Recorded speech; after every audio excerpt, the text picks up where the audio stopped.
माता, मैं शत्रु नहीं सेवक हूँ।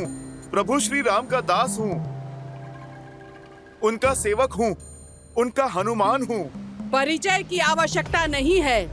मैं भली भांति जानती हूँ तुम्हें। वही हनुमान हो जिसने मेरे पुत्र राहु का अधिकार छीन लिया। सूर्य को खाने का अधिकार केवल मेरा है। ये रसीला फल मैं ही खाऊंगा।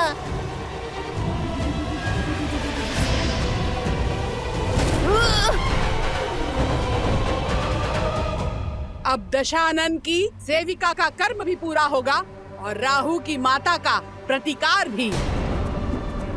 अभी तो मैंने तुम्हारा प्रतिबिंब ही पकड़ा है, अब मैं तुम्हारे प्राण भी जकड़ लूंगी। इतना बड़ा आकार है और एक नन्ही सी बात समझ नहीं आती। एक तो मैं प्रभु श्री राम का सेवक हूँ और उस पे अपनी माता की खोज पर जा रहा हूँ।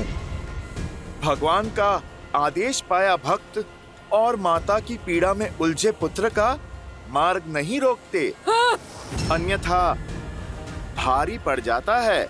ये लंका का मार्ग है, यहाँ का भाग्य भी रावण है और भगवान भी, और मैं उनकी निष्ठावान दासी, जिसे दशानन ने बिन बुलाए अतिथियों का स्वागत करने के लिए ही रखा है।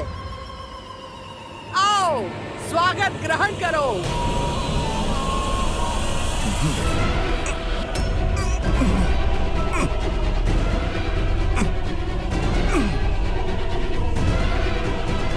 अरे पहले आप देख तो लो, पकड़ा किसे है? हाँ?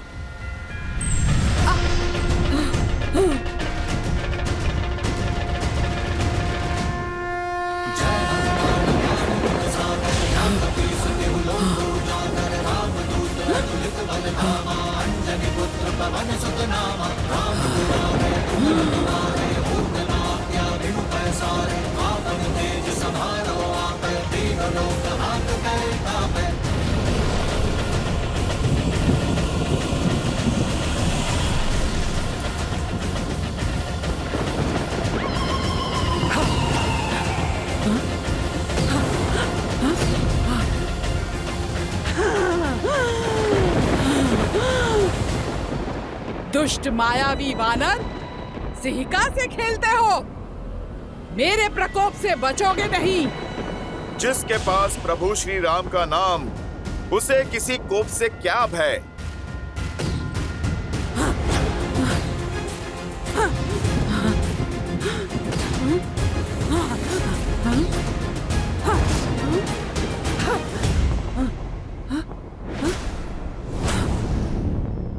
इनकी परछाई क्यों नहीं दिख रही है?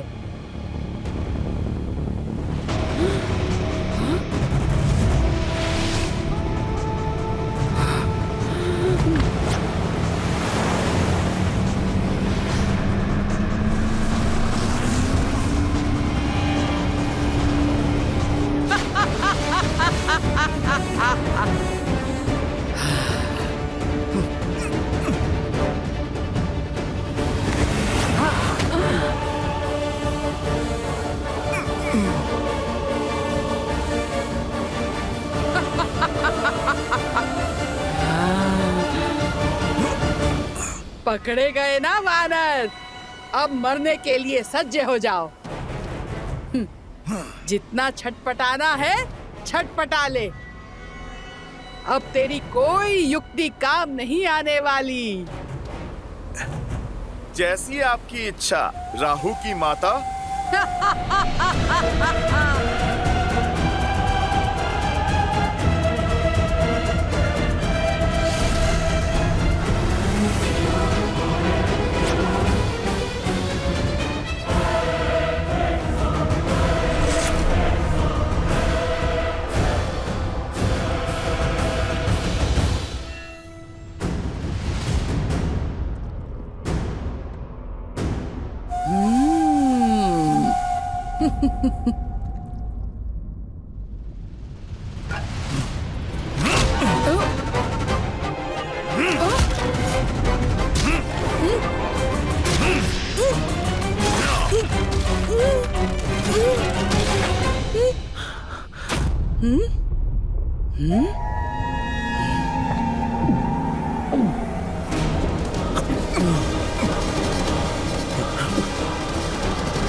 मुझे आप पर घातक प्रहार करके यहाँ से निकलने के लिए विवश ना करें।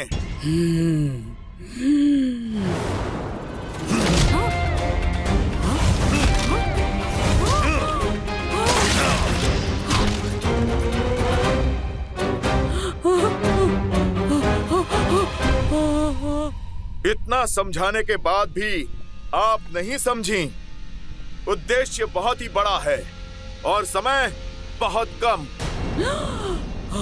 मुझे जाना होगा। जय श्री राम।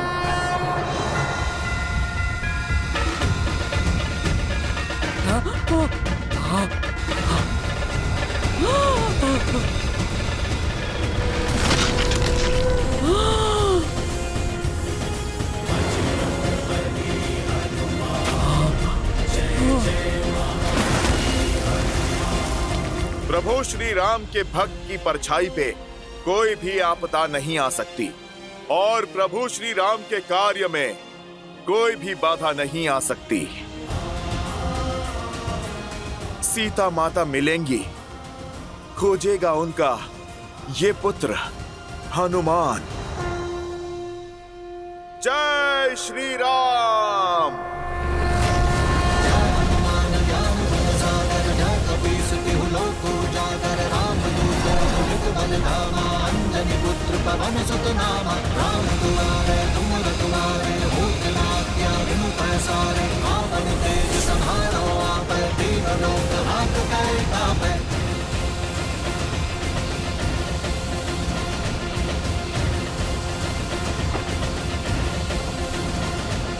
लाल देह लाली लसे अरुधरि लाल लगू वज्र देह दानव दलन जय जय जय कपीसु।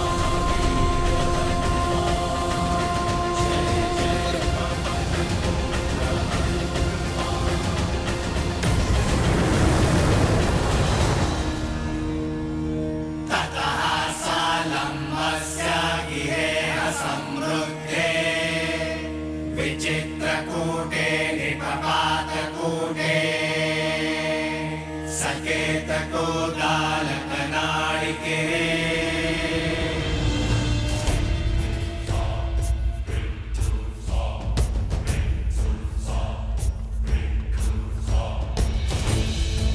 जाओ जाओ।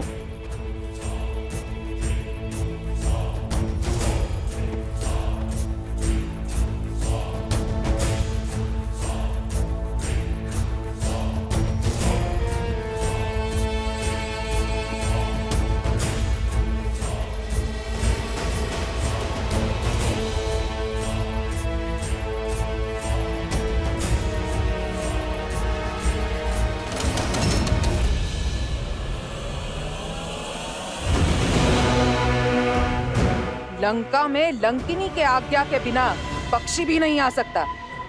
फिर तुम कौन हो? बोलो, कौन हो तुम? मैं भी राक्षस कुल से हूँ, शरणार्थी हूँ। लंका में शरण के लिए आया हूँ। छिपकर चोरी से शत्रु प्रवेश करते हैं, शरणार्थी नहीं।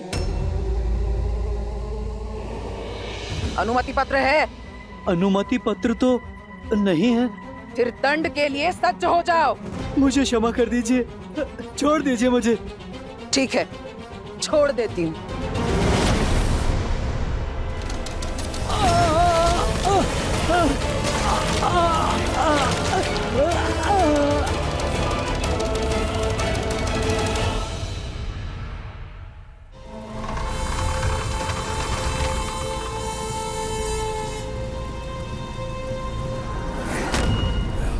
मुझे छिपकर लंका में प्रवेश करना होगा।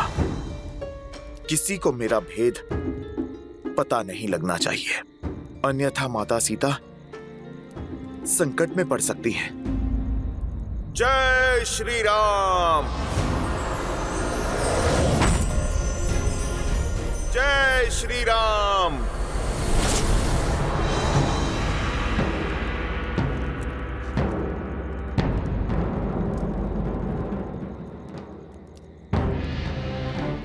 राक्षस अत्यंत मायावी होते हैं। युद्ध में नियमों का पालन वो नहीं करेंगे इसीलिए प्रत्येक क्षण, दिवस, रात्रि सदैव युद्ध के लिए सतर्क रहना हमें सीखना होगा। समझ रहे हैं आप सभी? हाथ में धनुष और बाण होने का अर्थ केवल इतना नहीं है कि प्रत्यंचा खींची और छोड़ दिया। आपकी भुजाओं का बल बाण में जाना चाहिए। शत्रु के प्रति आपके मन में जो क्रोध है, अपने लक्ष्य के प्रति जो प्रतिबद्धता है और मन में धधकती उस ज्वाला, इन सबको एकत्रित करके अपने बाण पर केंद्रित करना है। तो संधान के लिए तैयार? हाँ जी। अब दृष्टि लक्ष्य पर, कमर सीधी,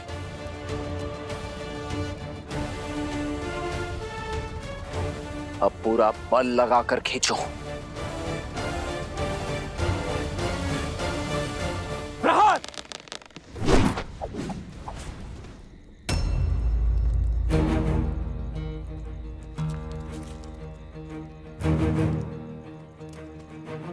क्या बात है, आपने तीर क्यों नहीं चलाया? कैसे चलाता? लक्ष्य तो दिख ही नहीं रहा है। लक्ष्य सामने ही तो है। रावण कहाँ है? राक्षस कहाँ है जिनसे हमें युद्ध करना है? इतना समय बीत गया है, सीता माता का भी पता नहीं, और हमें कोई सूचना भी नहीं है कि हमारा शत्रु कहां पर है। तो फिर हम क्यों युद्ध का अभ्यास कर रहे हैं? प्रयास में समय क्यों व्यर्थ करना? क्योंकि निरंतर प्रयास कभी व्यर्थ नहीं होता। लक्ष्य दिख नहीं रहा तो इसका अर्थ यही नहीं कि इसे मद में साधने की चाह भेदने का प्रयास छोड़ दें।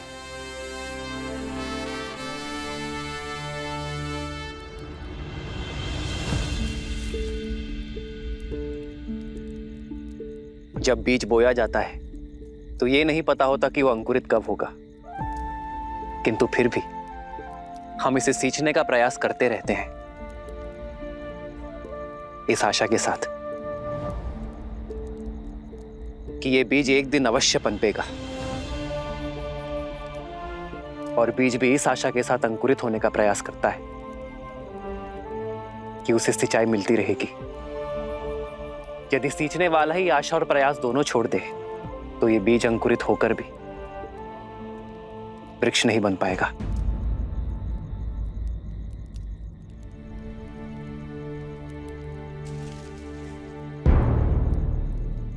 आओ लक्ष्य साधे।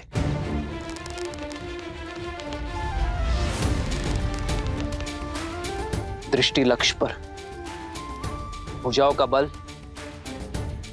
बाण पर केंद्रित, और हां, मन संतुलित रहे। इसमें न्याय का आवेग होना चाहिए, भावनाओं का उद्वेग नहीं।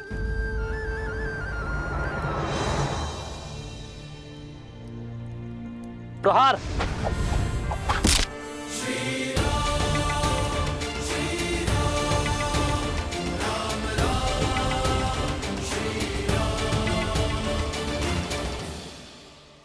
और स्मरण रहे,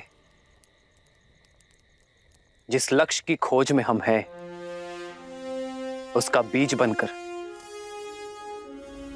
वीर महाबली संकट मोचन हनुमान गए हैं।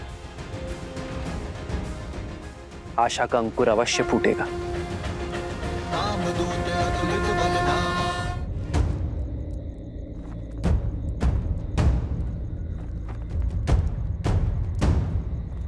जय श्री राम। मसक समान रूप कपी धरी, लंकहि चले सुमीरी नरहरि। इस छोटे से छिद्र से मैं लंका में प्रवेश करूंगा, किसी की भी दृष्टि नहीं जा पाएगी मुझ पर। ओम नमः शिवाय। ओम नमः शिवाय। ओम नमः शिवाय। शिवाय। ओम नमः नमः शिवाय। शिवाय। ओम नमः शिवाय। शिवाय। ओम नमः शिवाय। ओम नमः शिवाय। पूजा पर ध्यान दो मंदोदरी। इस बात ही आंचल का झुलसना किसी अनिष्ट का सूचक है दशानन। महादेव के समक्ष किस बात का भय? जिस रावण को कालों के काल महाकाल का आशीर्वाद प्राप्त हो, उसके परिवार में, उसकी लंका में कोई अनिष्ट नहीं हो सकता।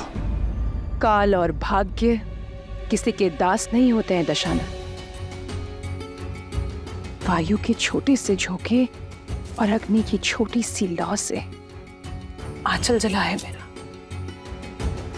आज आंचल पर आँच आई है, कल को यदि लंका पर कोई आँच आ गई तो आप क्या करेंगे? स्मरण रहे, तुम महादेव के परम भक्त रावण से बात कर रही हो। वो रावण जिसकी लंका में वायु और अग्नि भी फूक फूक कर पांव रखते हैं। रावण की इस लंका में शत्रु और अनिष्ट के लिए कोई स्थान नहीं है।